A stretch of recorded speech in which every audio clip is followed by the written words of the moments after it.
Hello. Just want to make sure kuti tinaro volume rakasimba tukwanise kunzwanana kuti muri sei. Hi Saru, hi Gift, Lady, hi Junior.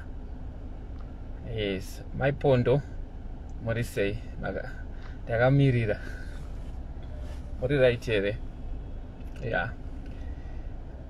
Colinda, Hilda, vakangosiyana siyana.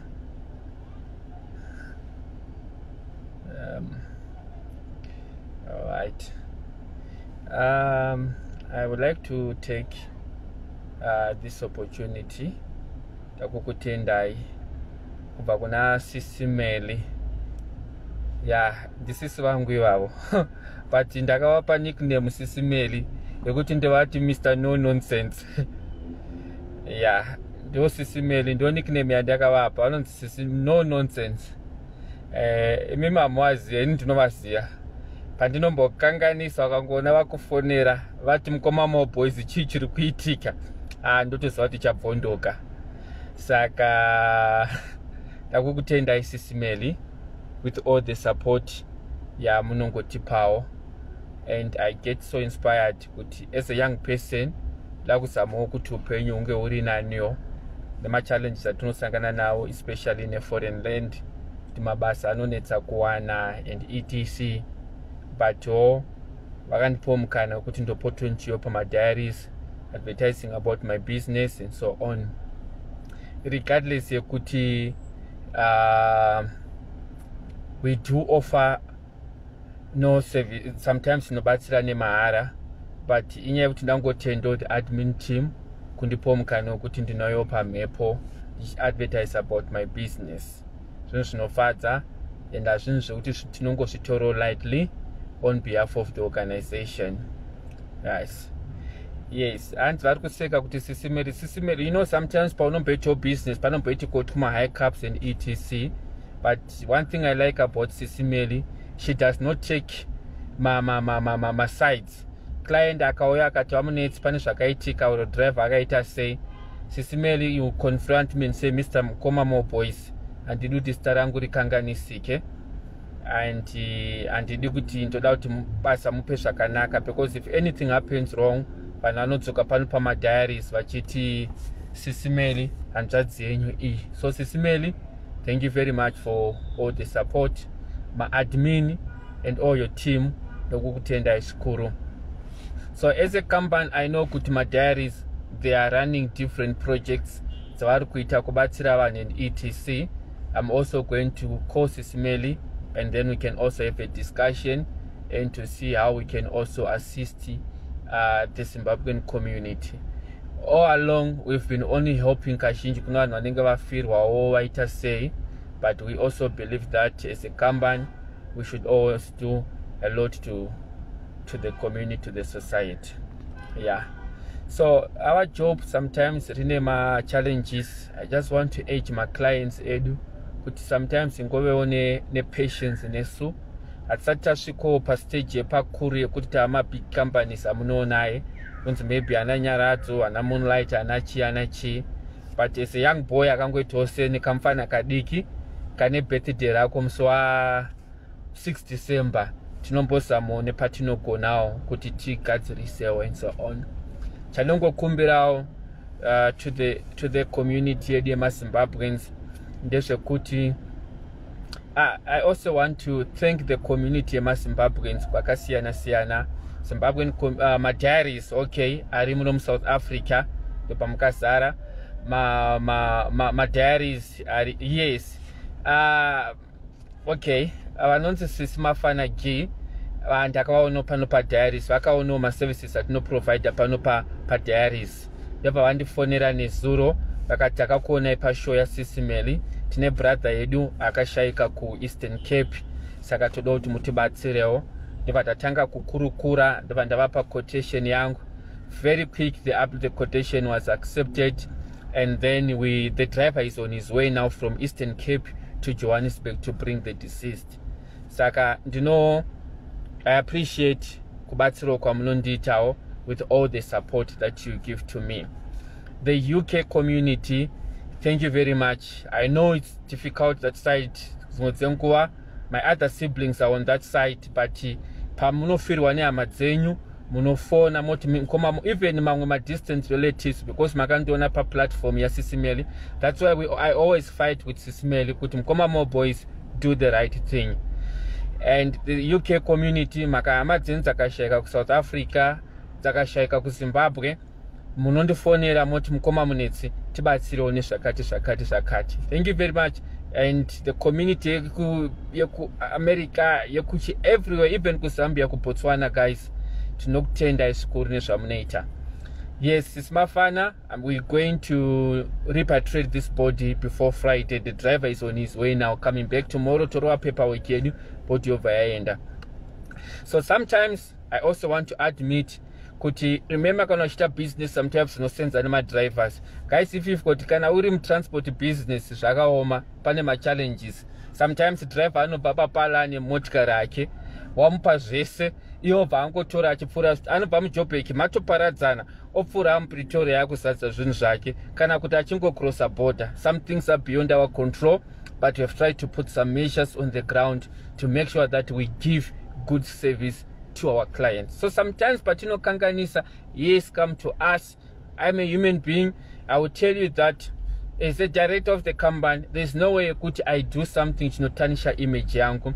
I've worked very hard. There are people who are supporting me. I try my best to give them good service. So sometimes kana pata panko tseyama munongoyo moti mkoma Moreboys neta Sisi Melly vanoti mkoma Moreboys zvamakaita zvakati because teachers so delay and so on. We assist. So support us, guys, and so on. And then the other thing is that there is a bus that travels from Joburg to Zimbabwe, another one then could travel from Cape Town to Zimbabwe. And our systems have been very, very transparent. If you want to send your food to your fellow country, to your brothers and sisters in Zimbabwe, you can even tell me kuti mkoma Munetsi ndakuendesa grocery ku Zimbabwe, ndakusurprise na gogo vangu. I've assisted many families. Andisi mbavha, andisi tsotsi. Wakandiudza kuti mkoma Moreboys ndoda kutengerana gogo chikafu chakati chida kuendeswa ku Zimbabwe. Ndinokutengera chikafu chacho, and I know my hostels ndokutumira ma receipts enyu, ndotoona ma receipts enyaya. Saka chibhadharewo mari transport muendesa chikafu ku Zimbabwe. And we have been doing that kuma Diaries, especially rari kunze kwenyika, and we don't even charge more the transport yachona. We just put a small fee to make sure kuti grocery rasvika ku Zimbabwe. So zvinhu zvatoda kuti tingoramba tichienderana tichibatsirana. So yeah, this is all. Ndine body yandikuendesa izvozvi, but I just felt kuti for now yakatimbomisa kuratidza zvitunda manyanya kuzviona. Vamwe vachina mari kutoziva kuti mkoma Moreboys akaendesa ningi naningi. Aiwa, ndiri papala izvozvi. We are repatriating a body that came from Cape Town it's going to Harare, and we've been busy doing my repatriation. So it's some of the things that we are doing to help our community. And I will tell you guys kuti vana ndinosenza nawo makavaona another time live yandakaita vana vanotopisa musoro, vamwe vachona brain dzakunge dzakutongo vanotongogara vakadhakwa. These are some of the people that I deal with. This job, guys, is very difficult. It's very painful. I feel sorry for my morticians because masizvinhu zvavano deala nazvo hazviite hazvitomboiti. But those guys, they are sacrificing. It's unfortunate haidi kuti Sisi Melly vakandidzidzisa chinhu one, vakati mkoma Moreboys takangonzwa kuti mapindura kumunhu anyora anything bad ku Facebook muita se tinonetsana, musapindure. Somehow kuna vamwe vanongoramba vachingonyora, kuna vamwe vanoda kusvibisa zita, but inini basa randinoita is very transparent. I come on social media ndotoona ibhodhi yataendesa ku Zimbabwe and so on and so on. As you are aware that in business you have to grow, you have to do something. So we are also going to launch our new product very soon. It's already there, but in my challenges. Guys, these things yekuti vanhu vanonzi vanoitwa kanzati kekuti vamwe vanhu vari vaendese ku Zimbabwe, it's not going to continue to work. I will tell you now, this week in Johannesburg, I think we removed about 7 bodies. Ku Cape Town, I think kune 5. It's just that my families are not gonna marry. complete kutonzi mari hapana aipo zvachose. And tine mamwe atagara nawo mamwe mabodies zvimwe zvituna zvelast year muna December zvakatongogara. Vamwe mafamily members takatozovafonera vakatoti vamunetsi taifungidzira kuti makaviga already. Takati kondokuviga sani zvakanzi abhodhi yoitai zvamunoita nayo. So my challenges are kusangana neaur community within South Africa. So we are going to launch a product to make sure that you afford, so that you take this policy. Mokava vanhu Zimbabwe. And it's not more about us making money. We are in business. I've got workers and etc. But it's also our business is not more driven by money. When you give the best, God will reward you. Every family yauya kwandiri yakati mkoma Moreboys no problem yandinayo. We will never say to somebody we are not going to help you. And sometimes we are not going to get rewards in this world, but we just believe in the second coming. God is going to reward you whatever that you have done. Saka tinongoita the heart of giving. I tell you, some people they laugh at me. Mwe munakaenda kune big companies wakati tine mari yakati anoseka kunzi hauna mari zvakanzi enda kwamunetsi. Une mari yakati enda kwamunetsi, ana munetsi ndove charity. But ana munetsi uchina muri kuseka kuti ndeve charity. You don't know kuti vari kukura sei. But yeah, we help our community, and yeah, tinongoramba tichingodaro daro. So yeah, that's all. So you just have to support us, guys. The funeral plan is coming. We're just trying to comply with the law, so that we protect you as our clients. Remember, as far as you know, anyone. So we need to comply with the law, so that in future, company register, and so we are able to show the documentation that we've got an FSP license. We are registered with South African laws, government. If they say we show them underwriters these are our underwriters ndo premiums esamunobhadhara. If you are taking the policy, mara is kutorwa namunetsi, the money is going to the underwriters. So in the event yekuti munhu washaika vamunetsi vasiri vachaburitsa mari muhomwe, the money is going to come from the underwriter. Then hopa vamunetsi kuti vamunetsi chiendesai body kuZimbabwe. So that is the concept yekuti we need to protect the funds of the people. We need to build trust. I was talking to my underwriters. They were saying, even if you've got a family in Zimbabwe, you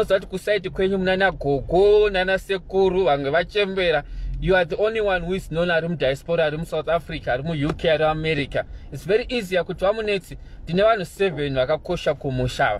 Inini tinongobhadhara premium ye1 year. Tinongocalculatera also kuti une 8 people vawakatorera mapolice, my extended family members, they're in Zimbabwe or they're in South Africa, and ndokuvabhadharira gore reso tozati wangobhadhara premium instead yekuti mari ibhadharwe per month. Zvinokubatsirai, especially kwakafiwa kumushoko. Unoziva kuti ana gogo kwana gogo kuri right, kwana sekuru kuri right, kwana tete kuri right. What I understand kuti chamunongodo ndechekuti vamunetsi munhu akazoshaikwa kuZimbabwe paitiko decent burial, coffin rakanakawo, paitiko zvakanaka. So we are working on that to make sure that we give the best service to our clients. Obviously, when you are going to the business, you have to check kuti my existing service providers alikofa maservice akaita se chichi chaita kuti kuna vamunetsi vanhu auye kucompany kwedu achisiya kumwe. So we are working on something that is coming that we believe is one of the best, that will be one of the best products per market. So please continue to support us. Kwekwe kwa vanomboda kunyora vachigadzira zvidhura zvema accounts vachitikiridza. As far as you know me, guys, I don't steal any money from anyone, and bire munhu ndinototyawo Mwari, and I will make sure kuti pandakwanisawo ndabatsirwa pachona. Right. So yeah, the product is coming very soon, and guys, anzi ya handsome, kana ndiri handsome, birthday rangu riko musi wa6 December. Tumirai ma loves nema likes achona. Saka ya ndo zvatiri kuita, guys, kuti we are working very hard. Again, guys, I want to thank Sisi Melly. Ndi vakandireisa, to be honest. Vanhu vazhinji havazivi kuti relationship yangu na Sisi Melly yakatanga sei. It started years ago when she lost hanzvadzi dzemamurume wavo dziri 2. They were involved in an accident in Cape Town. ndopa ndakatotanga kuvaziva. They traveled with the husband and the family, ndobva vandiona. And the diary ipapo yanga isati yatombotanga. There was no mvenge to all. Pandakatozivaona patanga mvenge ndikati ndimi zvakanzi ndisi mukoma Moreboys vanhu vaya vamakabatsira vaya vakafirwa. It was a very painful and traumatic experience kwavari nemurume wavo, because vanhu imagine kuti 2 sisters vaita accident. They were coming from church, they've traveled all the way from here, from Rustenburg vachiuya, ndakavabatsira. That's why guys, it is very important kuti munhu wese waunosangana naye treat that person with respect. At that time, Sisi Melly was just a stranger and the husband, but they were very humble to me, very loyal and so on. Saka papa ndo pandakatozoziva kuti ndiyo family, and I had the privilege of meeting Sisi Melly's husband. I know kuti vazhinji vepaDiary hamusati mavaona, but inini ndakasangana nawo. I met him at that time with other family members ndakavabatsira. Saka zvakangokosha ndezvekuti relationship iyi yakakosha kuitira mangwana auzoziva kuti anokubatsira ndiani. So now look, vakabva kundinzwa paDiaries and she's supporting me. She corrects me pandinokanganisa pese. Pane zvandakamboita manje ndotoziva kuti ndine dzimwe nyaya dzandinadzo dzavari kunditsvagira. Anoziva pandakakanganisa. Ndosaka makanzwa musuno vakataura palive yangu pandakataura nyaya yebirthday rangu. Sisi Melly vakabva kuti mukoma Moreboys munomborasika. Kutaura pachikuru ikoko, ende ndoziva kuti pane zvandakaita zvisina kuvafata zvavada kundibatsira. But iye hanzvadzi yangu, I know she's going to correct me. So yeah, the product is coming. We are coming to iri kuya manje. Munenge muchikwanisa kuva munenge muchikwanisa kutorera mapolice vanhu. We are not going to ask for more money. You just need a funeral plan. Yaunoziva kuti unokwanisa kuendesa munhu kuZimbabwe, una gogo wako, una sekuru wako, vashai kana tetechi. Make sure kuti kumhuri kwenyu mese covered. Yeah. And inini I will tell you kuti ndine mapolices, but ndine vamwe vanhu mufamily bedu vanotaura kuti bramo isusu hatina basa nemapolisi, brother edu ane company yakati but ubenziwo, because life is unpredictable. Saka munogona kusangana nemasituations kumafamilies evamwe vanje vanotokudzai kuti havatodi kutora mapolicies pachavo, nyaya kuti it's not about affordability, but at the end of the day unotoona kuti munhu yakashayika yatova problem kwa. So sometimes you are forced kuti ngogara watongotora manhu akadaro mapolicies. So the cover is coming very soon. Yeah, and we'll continue to repatriate my bodies, guys. To support you guys. Patinokanganisa musabva mamhanya kutuka muchishoropodza guys. I will just give you an example. Like now, yaitiko yemwe client, I won't be able to read the message, but as to apologize. As on the 2-meter message, the boat was coming from Cape Town. It's going to Johannesburg. Yanga ya ku Grasmere or somewhere kunana Orange Farm. It's 50 kilometers kupinda 30 kilometers kupinda pa Joburg mtown Mandiri soshi. Motikari yaita problem. Apa andi 2-meter message akanditi Munetsi, your service is very poor, your service is unprofessional, and I'm going to write you on social media now. You know what I said? I'm giving you the go ahead to go and write. At the end of the day, vaberekika, business ratinetari kushanda tese, we need each other. Motikari dzinofa muroad, guys. I've driven several times to Zimbabwe. Ndona mabhasi kana utana munenzo akafa, road link akafa, ground yakafa pa road. Some people have been disappointed, guys. Kuti wakatenga motikari yako nguva diki yachete mechanical problems. Zvinhu zvinoitika. But I don't think kuti body yenyapa ku Cape Town is closer to Johannesburg. That's about 30 kilometers or 40. And you run to say the service is very poor, you are unprofessional. So kuti tishande pamwe chete, guys.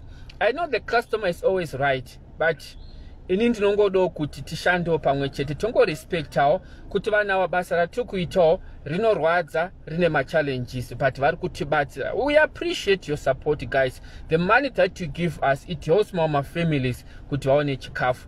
But tisaito advantage yekuti service ya Munetsi. Kana ari Munetsi tinogona kungomutuka, kana ari Munetsi tinogona kungomushoropodza, azvidaro. Chatinongoda ndechekuti ngatisenzei pamwe chete sema-Zimbabweans. My diaries, you have got a very special place in my heart. Ndosaka muchiona pese panonzi tichida kuitiwa kuenda kuma-diaries ndinomhanya kubatsira. Zvakaita sei ndinobatsira, because you have a special place in my heart. Sisi vangu Sisi Melly, ava tinowirirana Odzo anongogara achingonetsa nyaya yemuroora kuti mukoma Munetsi, mukoma Moreboys chichiri kuitika. But I know she loves me. Even the husband, there's another time when I had some serious problems, he made a phone call pachake. So kanti Moreboys muningina toda kutaura newe. Don't ever respond on social media. I want you to learn from me. Usapindure inowana da kutuka da kushora da kuitase nyarara muningina. Saka ya, that's my family. And my admin ese pane mukoma wangu ari ku UK ndakanganwa star rake. Guys, vanhu vanotombo vakandifonera akanditi muningina dambotaura newe. Unenge une power trust mbichana. We had a very good discussion. Vakatondidzidzisa vakati you are very young. Uneta shakati. Please do this and this. I always listen, guys. Pese pandino kanganisa, pandino correctwa, ndinoteerera. Because inini ndiri munhu wenyama. Imimi ndimi vanhu vangu. Ndima supporters angu. So thank you very much, guys. And yeah, parizvo nasida kukuendesa zviri kuitika kuseruku. Pane nhamo dzakawanda dzakaitika. It's not good. The environment is not good for a camera to be on the live. And it's not gonna kuzokanganisa vanhu vazhinji. You'll be really traumatized. Nemafira akaita munhu wachona, the family, and so on. So for today, togumira pano. 6th of December, I'll be celebrating my birthday, guys. Toda kungotenda Mwari nezvakanaka zvakandiitira. For what I am today, ndakasangana nema challenges akasiyana. Those have searched my story. I'm a victim of crime in South Africa. I've got 4 bullets inside, but I'm still surviving. Ndakasangana nematsotsi vakandipfura, and vamwe vanhu vakatomboti munhu yafa aita sei, but Mwari akandipa mumwe mukana wekuti ndiita sei ndirarame. So I'll be celebrating. I don't know age yangu. It's somewhere there. Guys, Sisi Melly wanted to do something for me pachao as a sister. But ndopa ndavaudza kuti that time I'll be in Cape Town. Saka vakanga vakutondipopotera. She had planned something for brother wake kuti mukoma Moreboys. It might be something small, but you are my brother. You know, ndakava disappoint. She's actually angry with me. Ndakange ndavaudza kuti ndiri kuenda Cape Town, although pangangoitika machanges. But yeah, tinongoramba tingosenza pamwe chete. Ndiri hanzvadzi yenyu vese vari muno muDiaries, vari single vese ndiri murume wenyu, vakashakirwa vese ndini wenyu, ndiri munhu wenyu. I'm a jack of all trades. I love you people, and I thank God for giving you opportunity yekuti ndokwanisa nchitaura nemi. This is the only platform randiri comfortable to express zvinenge zvichindinetsa, ma-challenges andinosangana nawo, because pano pamaDiaries pakazara. We treat each other with respect. We are a family. So thank you very much. I will just give you my verse, my favorite verse from the Bible before I go. It's the verse that always gives me strength. It's the book of Jeremiah 29 verse 11. Jeremiah 29 verse 11. Kana wangu wakapesa kuerenga Bible rako kudara, please go and read Jeremiah chapter 29 verse 11. Thank you so much. God bless you.